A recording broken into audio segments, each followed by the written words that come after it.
बंद करो, बंद करो, बंद करो, गरीब मजदूरों की हत्या बंद करो, बंद करो, बंद करो, नरेंद्र मोदी इस्तीफा दो, इस्तीफा दो, इस्तीफा दो, नीतीश कुमार इस्तीफा दो, इस्तीफा दो, इस्तीफा दो, अमित शाह इस्तीफा दो, इस्तीफा दो, इस्तीफा दो। हो गया। सर ये बताएं कि आज जो प्रधानमंत्री श्री नरेंद्र मोदी जी का और गृह मंत्री अमित शाह जी का और ये बिहार के मुख्यमंत्री नीतीश कुमार जी का आप जो पुतला दहन किए हैं, सर रेल हादसा में जो औरंगाबाद में 16 मजदूर जो कहिए कि बेतहाशा मौत से मर गए, वो दर्दनाक मौत कहिए उनको, आप किसको जिम्मेदार मानते हैं सर? इसका जिम्मेदार कोई दूसरा नहीं है, इस देश का प्रधानमंत्री का गलत नीति है। यदि एक सप्ताह के लिए लॉकडाउन होने से पहले यदि नरेंद्र मोदी, अमित शाह या सारे देश के मुख्यमंत्री अपने अपने राज्यों के मजदूरों को बुला लिए रहते और प्रधानमंत्री एक हफ्ते का टाइम देते कि आप लोग अपने अपने घरों को चले जाएं, तो ये 19 आदमी की जो आज दर्दनाक मौत हुई है ये नहीं होती। अभी 2 दिन पहले अभी एक महिला और एक बच्चे की रेलवे से मृत्यु हुई है। इसी तरीके से पैदल लोग भूख से आ रहे हैं, उसकी मृत्यु हो रही है। तो ये गरीब मजदूर पैदल चल के आ रहे हैं, तो बनारस के अंदर हार्ट अटैक हुआ है। इस सब मौत का जिम्मेदार कोई दूसरा व्यक्ति नहीं है, भारत का प्रधानमंत्री श्री नरेंद्र मोदी है। क्यों? क्योंकि ये बोलते हैं कि हमारा 56 इंच का सीना है। ये 56 इंच का सीना नहीं है, ये जानवरों वाला सीना है। 56 इंच का सीना जानवर का होता है।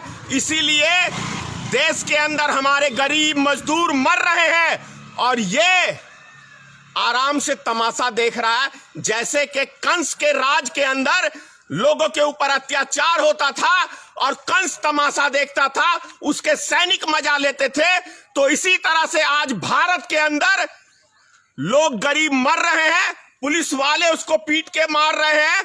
और रेल हादसा इतना बड़ा, और अभी आपने देखा होगा गैस जो हादसा हुआ है विशाखापट्टनम के अंदर, क्या मोदी को शर्म नहीं आती? क्या बेशर्मी का सारा चोला ओढ़ के नरेंद्र मोदी बैठा हुआ है? इस दुनिया का सबसे ज्यादा बदनसीब दिन वो था जिस दिन नरेंद्र मोदी भारत में पैदा हुआ था। वो इस दुनिया का सबसे मनहूस दिन भारत के लिए था। क्योंकि मुझे शर्म आती है कि इतनी घटिया सोच का व्यक्ति इस देश का प्रधानमंत्री बना है। जो लोग मर रहे हैं लेकिन ये दारू बिकवा रहा है, मुस्लिम समाज को बदनाम कर रहा है। आज क्या दारू की लाइन में जो सैकड़ों कई किलोमीटर की लाइनों में जो लोग लगे हुए हैं, क्या ये व्यक्ति से कोरोना वायरस नहीं फैल रहा है? सर सब्जी मंडी के अंदर हजारों की संख्या के अंदर लोग भीड़ लगा के कोरोना वायरस को फैलाया गया। दिल्ली के आजादपुर मंडी में, चाहे महाराष्ट्र का हो चाहे बिहार का हो, इससे कोरोना वायरस को फैलाया गया। चाइना से, विदेश से लोगों को लाके भारत के अंदर कोरोना वायरस फैलाया गया ताकि गरीब मजदूर हमारे देश के मर जाएं।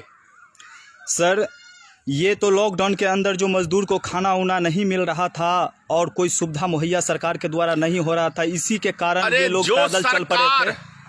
जो सरकार गरीबों को 2 टाइम का निवाला नहीं दे सकती है, उस सरकार को सत्ता में बने रहने का कोई अधिकार नहीं है। आप कर्नाटक में देख लीजिए किस तरीके से बंधक बना के बिहार के, यूपी के मजदूरों को रखा गया है। ये भारतीय जनता पार्टी की सरकार है, हिंदू की सरकार है, और हिंदुओं की हत्या करवाने में ये सरकार माहिर है। ये बात करते हैं कि हम हिंदू के रक्षक हैं, ये हिंदू के रक्षक नहीं, हिंदू के भक्षक हैं। सर जो लोग मर गए हैं, जो मजदूर पैदल चल के आ रहे थे, रेल हादसा में 16 लोग जो मर गए हैं, उसके 16 लोग नहीं है, 16 लोग मरे हैं, टोटल 19 थे। अच्छा 19 लोग। सर उस परिवार को आप क्या कहना चाहते हैं? सर उस परिवार के लिए, 19 परिवार के लिए नरेंद्र मोदी एक जल्लाद किस्म का इंसान पैदा हुआ, 19 परिवारों का घर तबाह कर दिया। और पिछले 6 साल के अंदर हजारों सैनिकों का घर उजाड़ने वाला दूसरा कोई नहीं है, नरेंद्र मोदी है।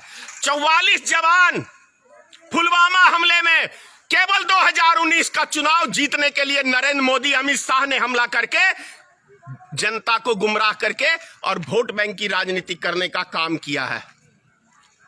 सर, तो ये लोग जो रेल हादसा में जो मर गए हैं उसको तो सर आप क्या कहना चाहते हैं कि शहीद हो गए हैं? भारत सरकार के अगर आंख में पानी है और गरीबों के प्रति हमदर्दी है तो सारे गरीब मजदूरों को कम से कम 1 करोड़ का मुआवजा दे। और ये 5 लाख का जो मुआवजे की बात करे हैं, बोले प्रधानमंत्री आपके जान की कीमत कितनी है? मैं देता हूं 10 लाख, 20 लाख, 50 लाख, 1 करोड़। एक इंसान की जान की कीमत 5 लाख गरीब आदमियों की और अमीरों की करोड़ों। क्यों? कैसा कानून है इस देश के अंदर? ठीक है सर।